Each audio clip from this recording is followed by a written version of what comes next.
Hello everyone, this is Prakhar Gupta. Welcome to our YouTube channel PG Pharma ज्ञान। दोस्तों, यदि आप channel पे नए हैं तो आपको मैं बता दूं कि हमने अपने चैनल पे आपके लिए बी फॉर्म की फार्मास्यूटिक्स सब्जेक्ट की वीडियो ट्यूटोरियल सीरीज स्टार्ट की हुई है, जिसकी पहली वीडियो मैं ऑलरेडी आपको प्रोवाइड कर दिया हूं। जिस वीडियो में मैंने आपको बताया था कि आपको आपके बी फॉर्म में फार्मास्यूटिक्स स्ट्रीम से रिलेटेड कौन कौन से सब्जेक्ट की स्टडी करनी है, उनका एक ब्रीफ ओवरव्यू मैं आप लोगों को ऑलरेडी प्रोवाइड कर चुका हूं। यदि आपने वो वीडियो अभी तक नहीं देखी है तो वीडियो को डिस्क्रिप्शन बॉक्स में लिंक दी हुई है, क्लिक करके आप देख सकते हैं, जिससे आपको मालूम चलेगा कि आपके ओवरऑल बी फॉर्म में आपको फार्मास्यूटिक्स स्ट्रीम से रिलेटेड कौन कौन से सब्जेक्ट्स हैं, उनका क्या इंपॉर्टेंस है, वो सब मैंने उस वीडियो में कवर किया हुआ है।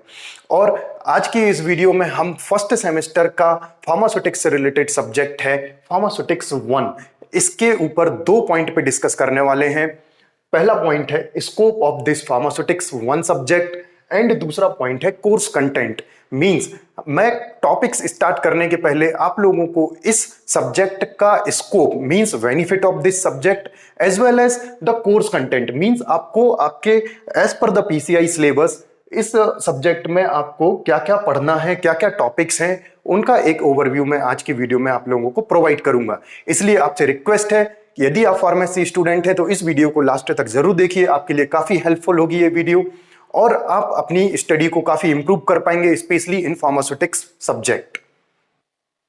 और दोस्तों, यदि आपने अभी तक हमारे चैनल को सब्सक्राइब नहीं किया है तो चैनल को सब्सक्राइब कीजिए, बेल आइकन बटन को प्रेस कीजिए ताकि मेरी आने वाली फार्मास्यूटिक्स सीरीज से रिलेटेड वीडियो आपसे मिस ना हो, और साथ ही साथ मैक्सिमम फार्मेसी स्टूडेंट को इस वीडियो को शेयर कीजिए। चलिए दोस्तों, तो हम बात करते हैं कि बी फार्मा फर्स्ट सेमेस्टर में फार्मास्यूटिक्स से रिलेटेड आपको कौन सा सब्जेक्ट पढ़ना है। उस सब्जेक्ट का नाम है फार्मास्यूटिक्स 1। इस सब्जेक्ट का as per the PCI syllabus जो सब्जेक्ट कोड है वो है BP103T। यहां पर बी रिप्रेजेंट करता है bachelor of and P represent करता है फार्मेसी को और टी रिप्रेजेंट करता है थ्योरी सब्जेक्ट को। मींस हम थ्योरी सब्जेक्ट की बात कर रहे हैं। ओके, तो इस वीडियो में हम 2 पॉइंट के ऊपर बात करेंगे। जैसा मैंने आप लोगों को वीडियो के स्टार्टिंग में बताया कि सबसे पहले मैं आपको बताऊंगा scope of this subject and हम फिर बात करेंगे कोर्स कंटेंट के बारे में। चलिए, तो हम सबसे पहले देखते हैं कि इस सब्जेक्ट का स्कोप क्या है। ये जो सब्जेक्ट है, इस सब्जेक्ट को पढ़ के आप कन्वेंशनल डोजेस फॉर्म्स, जो कि पारंपरिक डोजेस फॉर्म्स होते हैं, जैसे कि tablet, capsule, syrup, so many, जो कि हम कई समय से जानते आ रहे हैं और हम काफी प्रचलित जो डोजेस फॉर्म्स हैं, उनकी प्रिपरेशन कैसे करनी है, उनके फंडामेंटल्स क्या हैं, उनकी बेसिक क्या है, उनका आर्ट और साइंस हम इस सब्जेक्ट में सीखते हैं। ओके, और इस सब्जेक्ट के कंप्लीट होने के बाद आप कौन कौन सी चीजें हैं जो आप सीख जाएंगे, तो देखते हैं पहला पॉइंट क्या है। इस सब्जेक्ट के कंप्लीट होने के बाद आपको मालूम चलेगा कि प्रोफेशन ऑफ फार्मेसी की हिस्ट्री क्या है, history of profession of pharmacy, और जो डिफरेंट डोजेस फॉर्म्स हैं, डिफरेंट डोजेस फॉर्म्स, उनकी बेसिक्स, फार्मास्यूटिकल इनकम्पैटिबिलिटीज क्या है, और साथ ही साथ फार्मास्यूटिकल कैलकुलेशंस, क्योंकि आगे आने वाले सेमेस्टर्स में आपको बहुत सारी कैलकुलेशंस करनी होती हैं। उन कैलकुलेशंस की जो बेसिक्स है, वो फॉर्मूलाज, वो सारी चीजें आप इस सब्जेक्ट में सीखने वाले हैं। साथ ही साथ प्रिस्क्रिप्शन का professional way of handling the prescription, means prescription को कैसे हैंडल करना है, उसका एक प्रोफेशनल वे आप सीख जाएंगे।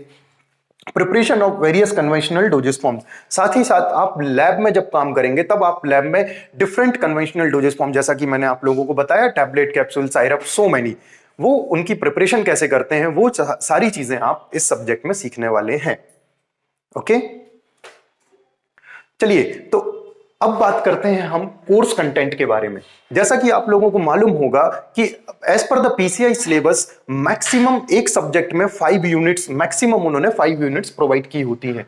मींस आपका जो कोर्स कंटेंट है उसको 5 यूनिट्स में डिवाइड किया होता है। सेम यहां पर भी है, आपका जो कोर्स कंटेंट है उसको 5 यूनिट्स में डिवाइड किया गया है, जिसमें पहली यूनिट में आप लोग पढ़ने वाले हैं historical background and development of profession of pharmacy. Means profession of pharmacy का हिस्टोरिकल बैकग्राउंड क्या है और उसका डेवलपमेंट कैसे हुआ, वो सारी चीजें आप इसकी फर्स्ट यूनिट में पढ़ेंगे। डोजेस फॉर्म्स क्या है, उनके क्लासिफिकेशंस क्या है, उनकी डेफिनेशंस क्या है, वो सब कुछ आप इसमें पढ़ने वाले हैं। प्रिस्क्रिप्शंस क्या है, आपने देखा होगा डॉक्टर जो दवाई लिखता है पर्चे पर, उसको हम प्रिस्क्रिप्शन कहते हैं। उसके पार्ट्स क्या है, कैसे उसको, उसमें क्या क्या एरर्स हो सकती हैं, वो सारी चीजें आप फर्स्ट यूनिट में सीखने वाले हैं। Posology, posology means calculation of the dose, means सभी लोगों के लिए डोज एक जैसा नहीं होता, ये आप लोगों को मालूम है, क्योंकि जब चिल्ड्रन को डोज देने की बात आती है तो उसके लिए डोज की कैलकुलेशंस अलग होती हैं, एल्डर के लिए अलग होती है और एडल्ट्स के लिए अलग होती है। तो वो सारे कैलकुलेशंस आप यहां पर पोसोलॉजी में सीखने वाले हैं। अब हम बात करते हैं यूनिट 2 के बारे में। यूनिट 2 में जैसा कि आपने देखा था, यहां पे मैंने आपको बताया था कि फार्मास्यूटिकल कैलकुलेशंस, तो बहुत सारी फार्मास्यूटिकल कैलकुलेशंस आप यहां पर सीखने वाले हैं। पाउडर, पाउडर एक बहुत ही इंपॉर्टेंट, मैं बोलूंगा कि पाउडर एक बहुत बेसिक चीज है हमारी फार्मास्यूटिकल डेवलपमेंट में, डोजेस फॉर्म डेवलपमेंट के लिए, क्योंकि मोस्ट ऑफ द जो रॉ मटेरियल्स हैं वो सभी पाउडर फॉर्म में होते हैं। तो उसकी पाउडर प्रॉपर्टीज, वो सारी चीजें आप पाउडर्स इस वाले टॉपिक में आप कवर करेंगे। ओके, इसके बाद आता है लिक्विड डोजेस फॉर्म्स, मींस कौन कौन से लिक्विड डोजेस फॉर्म है। जैसे मैं आपको एक एग्जांपल बताता हूं, साइरप, साइरप एक लिक्विड डोजेस फॉर्म है, आप लोग बहुत अच्छे से जानते हैं। फिर हम आते हैं यूनिट 3 पे। यूनिट 3 में आप लिक्विड डोजेस फॉर्म पढ़ेंगे, पर यहां पर थोड़ा सा कुछ डिफरेंस है। डिफरेंस क्या है कि आप यहां पर मोनोफेसिक लिक्विड एंड बाइफेसिक लिक्विड के बारे में पढ़ने वाले हैं। मोनोफेसिक का मतलब क्या होता है, जिसके अंदर सिर्फ एक ही फेज होता है, वो मोनोफेसिक लिक्विड्स होते हैं। वाइफेसिक लिक्विड जहां पर दो फेज को मिलाकर के एक लिक्विड बनाया गया है, वो वाइफेसिक लिक्विड होता है। इनके फर्दर डिवाइडेशंस हैं, इसमें आप एक टॉपिक कवर करेंगे सस्पेंशन एंड दूसरा टॉपिक करेंगे आप इमल्सन। ये बहुत ही इंटरेस्टिंग टॉपिक है, हम मजा आएगा जब इस टॉपिक को हम कवर अप करेंगे।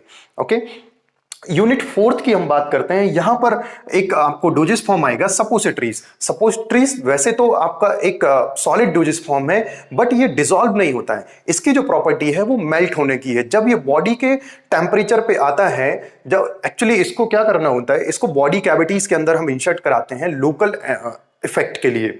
तो जब ये बॉडी के टेम्परेचर के कांटेक्ट में आता है तो ये मेल्ट होता है और अपना लोकल इफेक्ट आपको प्रोवाइड करता है। तो सपोसिटरीज के टाइप, डिजाइन्स, ऑलमोस्ट ऑल हम सब कुछ इसमें कवर करेंगे। एंड फार्मास्यूटिकल इनकम्पैटिबिलिटीज, ऐसी कौन कौन सी इनकम्पैटिबिलिटीज हैं वो जो कि हमें सपोज लाइक एक ड्रग है दूसरी ड्रग के साथ, वो कैसे इनकम्पैटिबल है, वो सारी चीजें हम यहां पर देखने वाले हैं।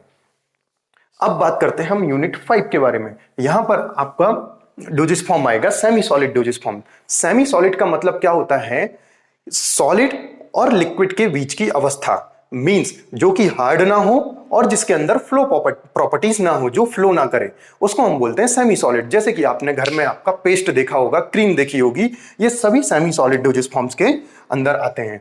ये सारी चीजें हम बी फार्मा फर्स्ट सेमेस्टर के सब्जेक्ट फार्मास्यूटिक्स 1 के अंदर कवर अप करेंगे। आई होप फ्रेंड्स कि आप लोग मुझसे कनेक्टेड रहेंगे और आगे आप इसी तरह सीखते रहेंगे।